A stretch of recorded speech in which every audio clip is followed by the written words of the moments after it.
अगर आपको भी धोखा मिला है तो ये कहानी ज़रूर सुनें। पीठ हमेशा मजबूत रखनी चाहिए, क्योंकि शाबाशी हो या धोखा, दोनों हमेशा पीछे से मिलता है। आपके लिए एक छोटी सी कहानी लेकर आए हैं। ये कहानी आपको सिखाएगी कि ज़िंदगी में जब धोखा मिले तो क्या करना चाहिए। बात पुराने ज़माने की है। एक व्यापारी का प्रेम विवाह हुआ। उनकी लव स्टोरी की लोग मिसाल देते थे। वो कपल शानदार कपल के नाम से जाना जाता था। लोग कहते थे कि प्यार हो तो ऐसा हो। हर किसी को उनके ट्रेडिशन के बारे में मालूम था। पूरे नगर में जब मसाले बुझ जाती थी, तब भी उनकी छत पर एक मसाल जल रही होती थी। पूरी रात जलती थी। उनके प्रेम के बारे में वहाँ के राजा रानी को भी मालूम था। एक दिन राजमहल की छत पर खड़े होकर के राजा साहब अपनी पत्नी के साथ आकाश निहार रहे थे।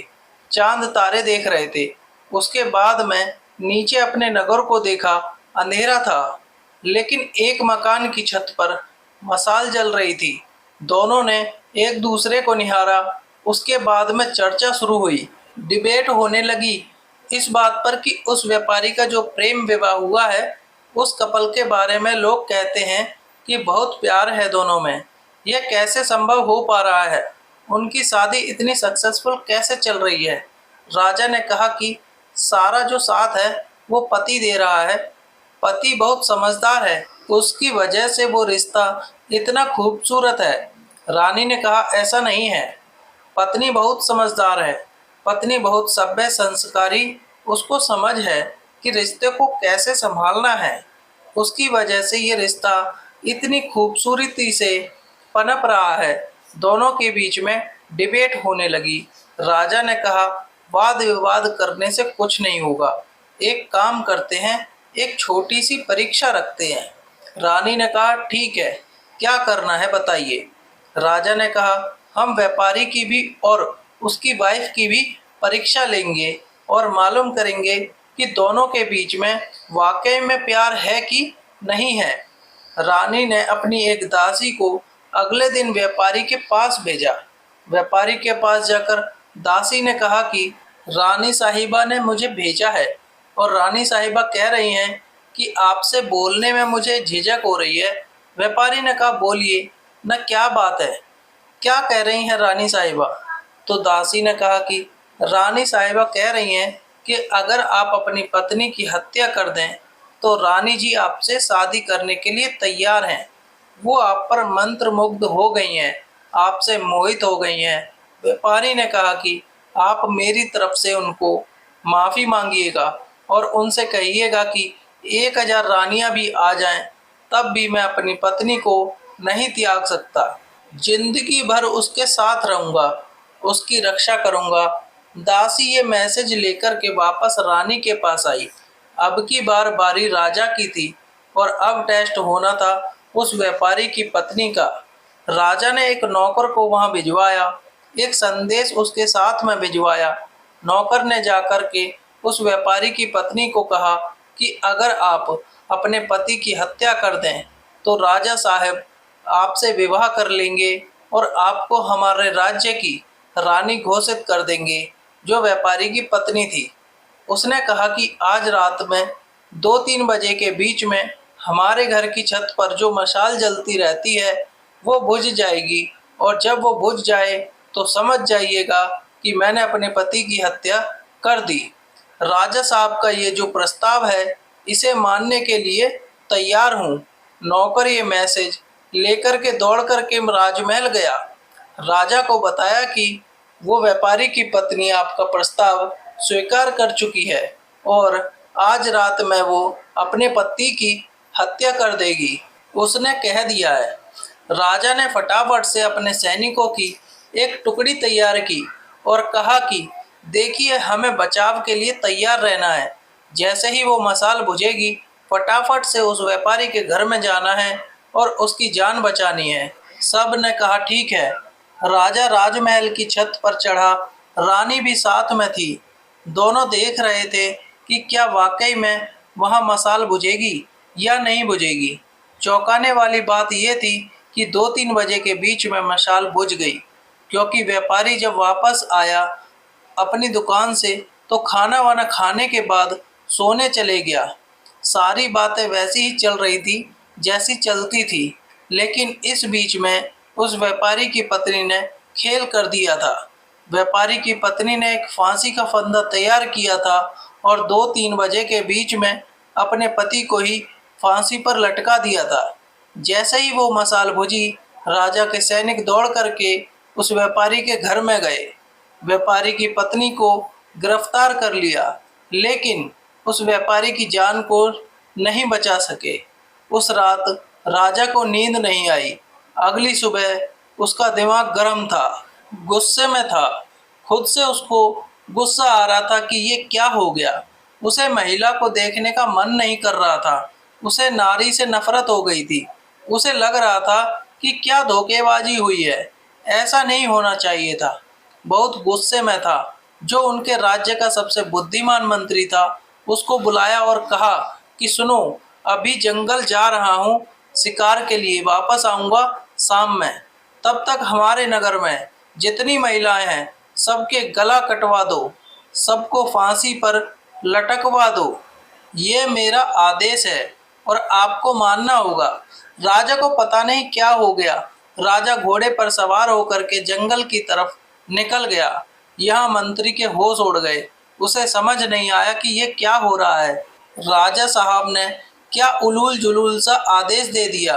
उन्हें महिलाओं से नफरत हो गई। मंत्री अपने बूढ़े पिता के पास गया, जो कि एक वक्त में उस राज्य का मंत्री था, और जाकर के कहा कि पिताजी, राजा पागल हो गया है। राजा कह रहा है कि जितनी भी नारियां हैं, जितनी महिलाएं हैं, उन्हें खत्म कर दो। उसे नारी जाति से नफरत हो गई है। वो जो बूढ़ा पिता था उस मंत्री का, उन्होंने कहा कि बेटा एक काम करो, सबसे पहले तो तुम छुप जाओ, क्योंकि राजा आएगा तो गुस्सा तुम पर निकालेगा। मैं उससे बात कर लूँगा, तुम परेशान मत होना। शाम को राजा वापस आया और आकर देखता है कि उसके नगर में वैसे ही महिलाएं घूम रही हैं। उसका गुस्सा और बढ़ गया। अपने राजमहल में मंत्री को ढूंढा, नहीं मिला तो उसके घर पहुंचा। घर जाकर के पूछा तो मालूम चला कि मंत्री वहां नहीं था। वहां था उस मंत्री का बूढ़ा पिता। उस मंत्री के बूढ़े पिता के पास राजा गया। उस मंत्री के बूढ़े पिता ने कहा, राजा साहब की जय हो। राजा साहब, कैसे आना हुआ? राजा तो गुस्से में भरा हुआ था। उसने बोला कि तुम्हारा बेटा कहाँ है? उसको मैंने एक आदेश दिया था, उसने माना नहीं। अब मैं उसका गला सबसे पहले कटवाऊंगा। मुझे उससे नफरत हो रही है। मंत्री के बूढ़े पिता ने राजा से कहा, मुझे मालूम है आप क्यों परेशान हैं। आपके एक फैसले की वजह से एक व्यक्ति की जान चली गई, और आपके सामने जो आपको लगता था कि प्यार वाला रिश्ता है, वो धोखेबाजी वाला रिश्ता निकला है। आप वो जो धोखा मिला है उससे परेशान हैं। इस बात से आपको अंदर ही अंदर इस बात ने इतना परेशान कर दिया है कि आप सारी नारियों को खत्म कर देना चाहते हैं। लेकिन राजा साहब, आपका आदेश माना जाए उससे पहले, क्योंकि मैं आपके पिताजी का राजपाट जब था उस वक्त में मंत्री था, तो मेरी एक छोटी सी बात सुन लीजिए। आपको एक कहानी सुनाता हूँ, आपको सब समझ में आ जाएगा। राजा ने कहा, सुनाइए फटाफट से, क्या बात है आपके पास? तो उस मंत्री के बूढ़े पिता ने, जो एक वक्त में उस राज्य का मंत्री था, उसने एक छोटी सी कहानी सुनाई। उसने कहा कि राजा साहब, एक बार मैं आपके पिताजी के साथ में शिकार के लिए निकला था। हम रास्ता भटक गए थे। जंगल में अंदर की तरफ चला गया। मुझे बाहर निकलने का रास्ता नहीं मिल रहा था। तभी मैंने देखा कि एक योद्धा अपने घोड़े पर सवार होकर के आया। उसने रस्सी मुझ पर फेंकी और मुझे बांध करके अपने साथ ले गया। मुझे पता नहीं था कि कहाँ ले जा रहा है। मुझे कब्रिस्तान में लेकर के गया।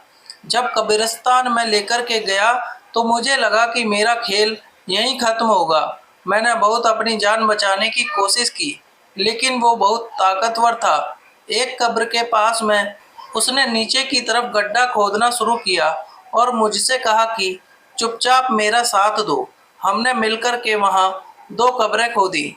मुझे तो समझ में आ गया था कि एक में तो मुझे दफनाया जाएगा, मेरी मौत होने वाली दूसरी में किसको दफनाया जाएगा।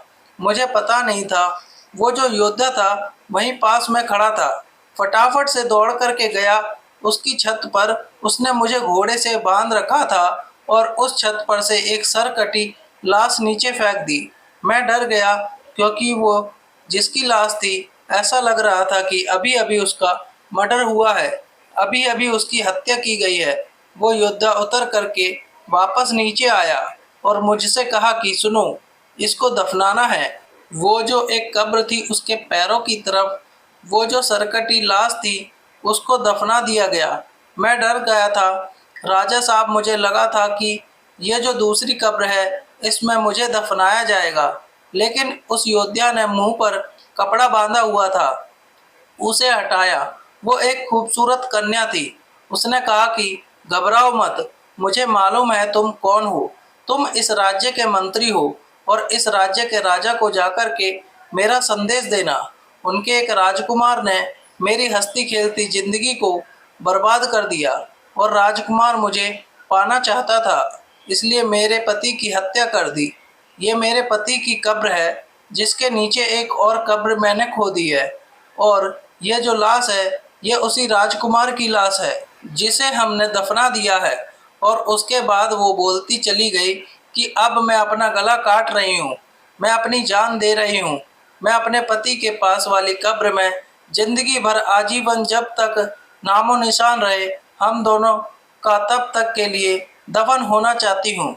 यह जिंदगी ख़त्म करना चाहती हूँ। अगली ज़िंदगी में भी जहाँ मिले हम साथ रहें, इसी तमन्ना के साथ मैं पास में दफन होना चाहती हूँ। मुझे दफन कर दीजिएगा। और यह बोलकर के उसने अपना गला काट दिया।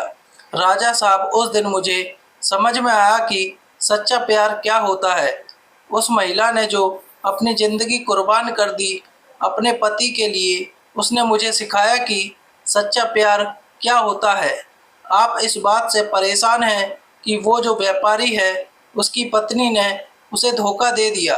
आप इस महिला के बारे में सोचिए जिसने अपने पति के लिए अपनी भी जान दे दी। सिर्फ एक महिला की धोखेबाजी की वजह से आप सारी महिलाओं को कहाँ फांसी पर लटकाने के लिए चले थे।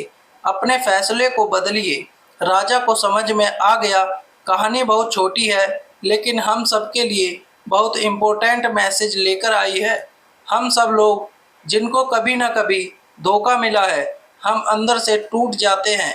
हमें लगता है कि ये लड़का ये लड़की खराब है, सारे लड़के खराब होते हैं, सारी लड़कियां खराब होती हैं।